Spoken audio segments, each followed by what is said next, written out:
Hi, everybody. Welcome to the Mentor Podcast, The Close, where we have conversations with entrepreneurs, investors, and leaders on how they've closed in their business or career. My name is Ntsigi Mkhize, and joining me today is Soraya Turk, who is the managing partner at Legal Circle. Welcome, Soraya. Thank you so much for joining me. Thank you for having me. I'm really excited.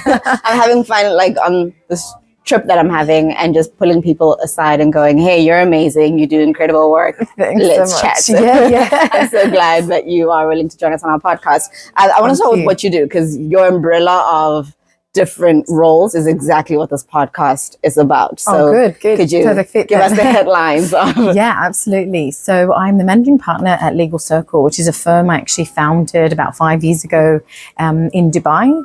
It's a boutique law firm that specializes in working with startups and entrepreneurs in the technology space and helping them to really develop their ideas and their concept and scaling it to go, IPO or to be, merged within a bigger company or acquired by a bigger company. And I found that there was real niche in that market, not only in the UAE, but even globally, with lawyers who could actually, speak the language of startups and entrepreneurs and be able to give them very specific and relevant legal advice, but also to help them to fundraise and then to help them to scale and to grow. And so many things arise operationally with the legal requirements and needs. So I thought, why not focus on this, market and really make an impact where I can. And that's what I've been doing for 5 years now. And you've been doing really well. And also you have an entrepreneurial background, you have an investor background. So let's talk a little bit about that. What does your investor hat look like, and what are some of the spaces that you play in as an investor? Yeah, so it's really interesting. But when I got into this space just as a lawyer, I thought I can't just be there as a lawyer to make a real positive impact. What I need to do is invest in the projects that I believe in, invest in the startups, and particularly with women founders, because we know the statistics show that women founders are less funded for whatever reason that is, right? But then how can I actually make a difference? And I think that's what was my motivation for investing. And so I've invested in multiple startups who have female founders, who I think the product is great, their model is great, and I've invested in them. I'm also on the board of a movement which is 2022 Female Angels as well, based in Dubai. And the concept of it was started by somebody else actually, but it was really about how do we get 2022 female angels investing in female-led businesses. Yeah. So I joined them and I'm on the board and I advise them, and then also, help them develop the concept with pitch nights and gatherings and other things to build an ecosystem for women to support them really, in the entrepreneurial space. Cool. I'm interested in it. So you're based currently in Dubai, but you're also originally from the UK. No, Australia. Yes, Australia. So I'm keen to know, some of the startup differences that you see, so Australia versus the UAE, and even just within the UAE, Dubai versus other countries within the UAE. Any huge differences between because I think about Dubai and everyone's like, you should come out to Dubai, it's amazing. Yes, and in my mind, it feels like you're going to get there and it's going to be hello Broadway, and it's, how easy is it to hack into the Dubai ecosystem as an entrepreneur? And what's that like in comparison to the other regions in the UAE and Australia? Yeah, so really good questions. But Dubai is a place that really innovates and is so quick. It's so agile and responsive. And so when there was this wave of innovation and boom of technology, Dubai really got onto it, and they got onto it very quickly. And what they're trying to do is really build an ecosystem, one where you can streamline and easily set up a business, one where you can easily tap into an ecosystem that's fully developed with infrastructure to help you build and scale your idea.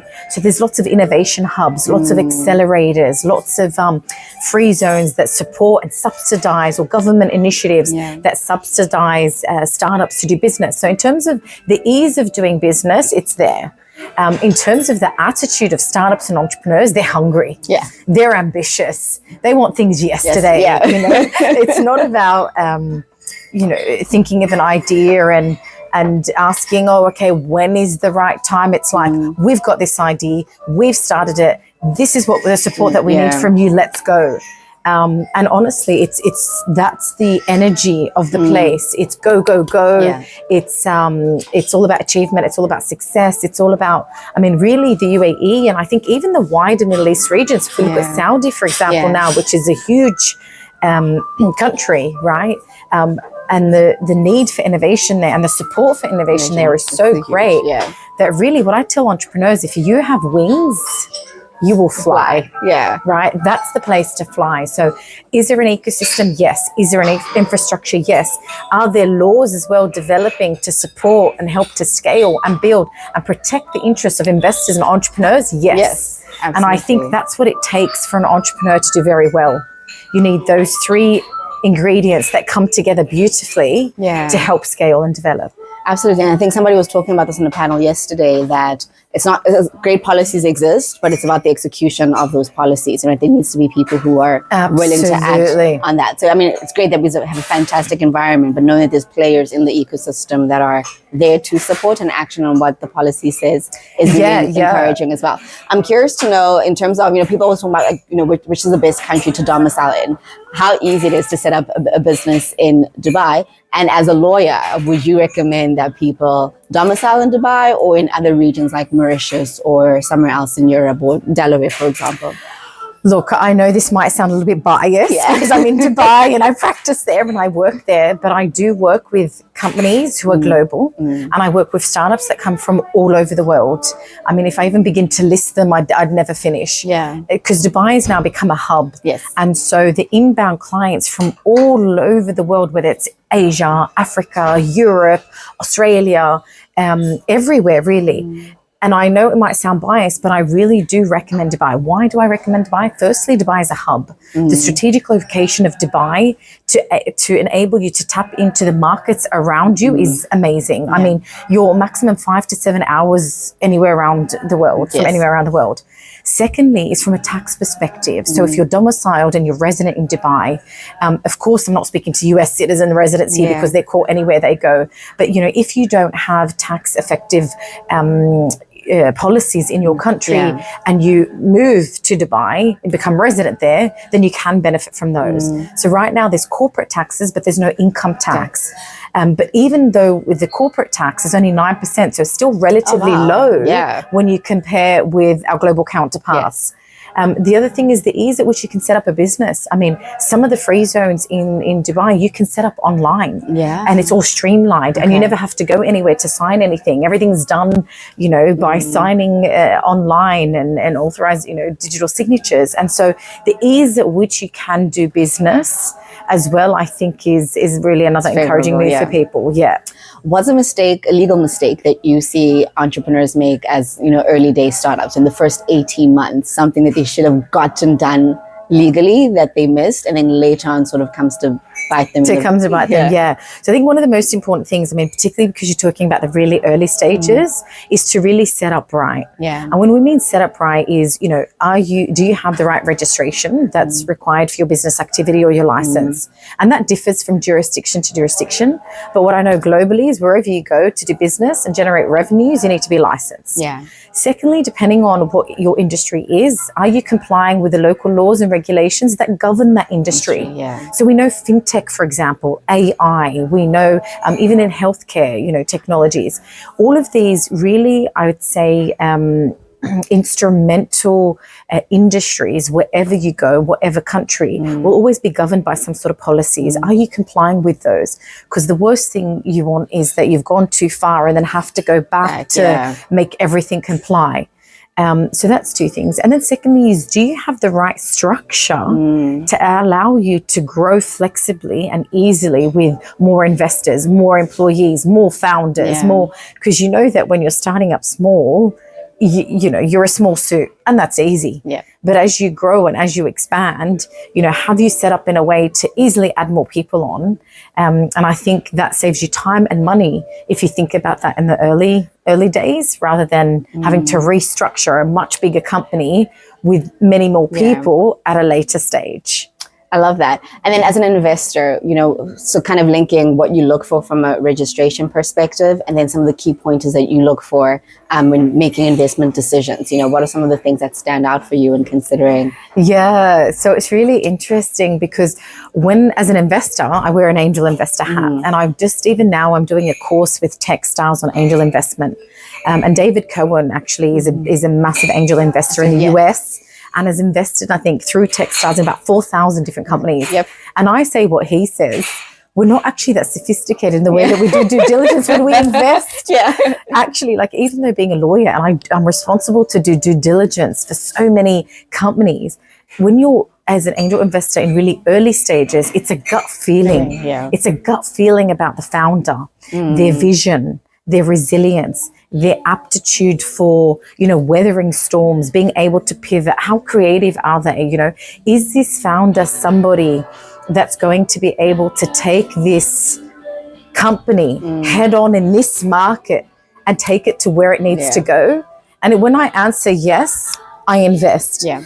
And I think that's different from when I invest in, say, a later stage company where there's many more investors, where it's a much more mature company.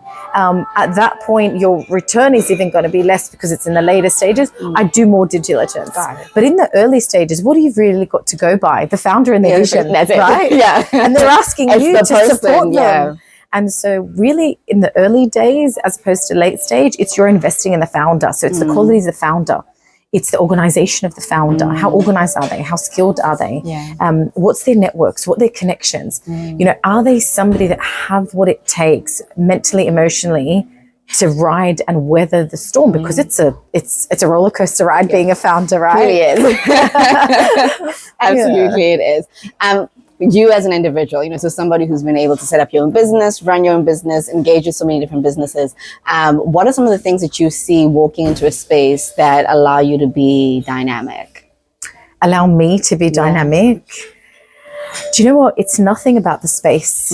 You have to create the space.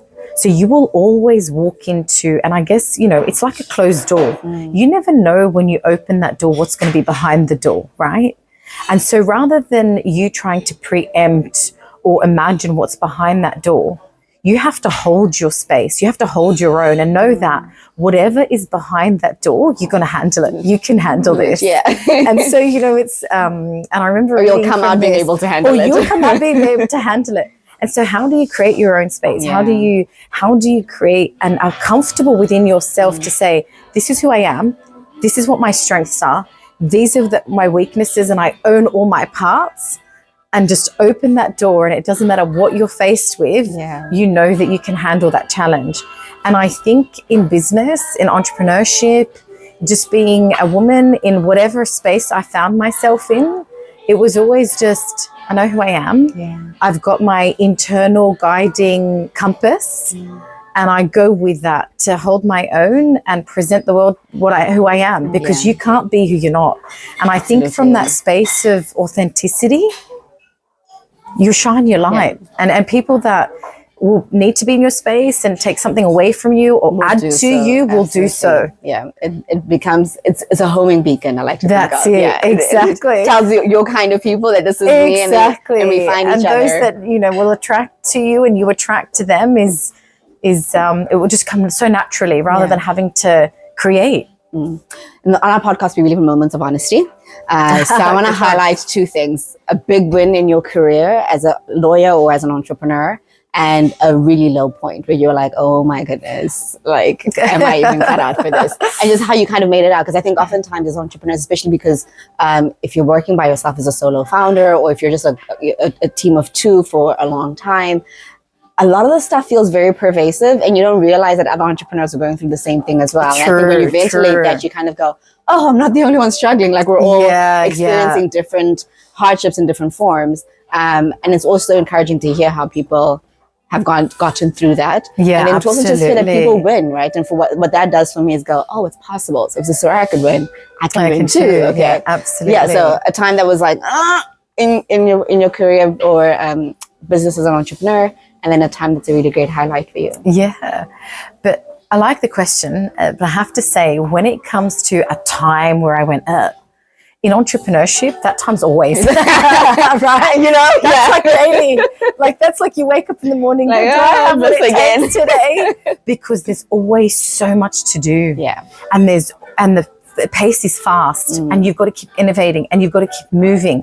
And the demands of your clients when you're running a business are so great, and you always have to put their needs before your own. Yeah. And sometimes it's exhausting, and it's not one time. You're always on. You're always on, Yeah. and it's like you never turn off.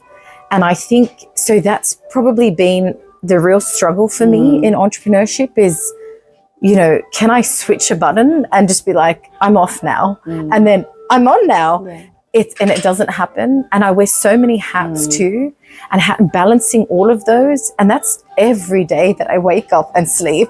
And so it's not a time. However, do I get through it? Yes. How do I get through it?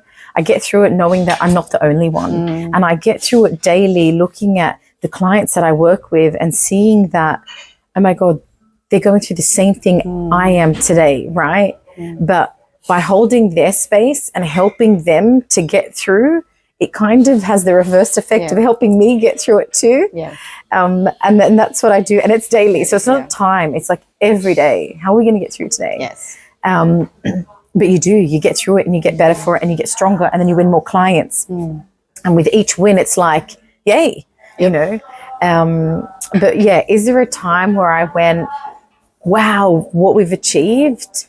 Again, it's probably not one time, but so many. And I think that's the important thing. It's not about celebrating the big win, Absolutely. but it's about celebrating the small wins along the way. Because it'll make a huge difference. Because it makes a huge difference. Because honestly, if you're waiting for that big win, you've got to wait for a year or two. Whereas when you celebrate every little milestone or the small wins, that helps you get through every day, right? And sometimes it's not even only your win, but it's the win of your client. For example, I just closed a raise with a client who was, $30 million valuation, trying to do a bridge round of $8 million. It was 3 months long of really struggling, negotiating with investors, 200 pages of documentation, day in, day out, questions, and then it was like, yes, it's landed. We won. We got this. You've got the money in the bank, and this is what you're working for.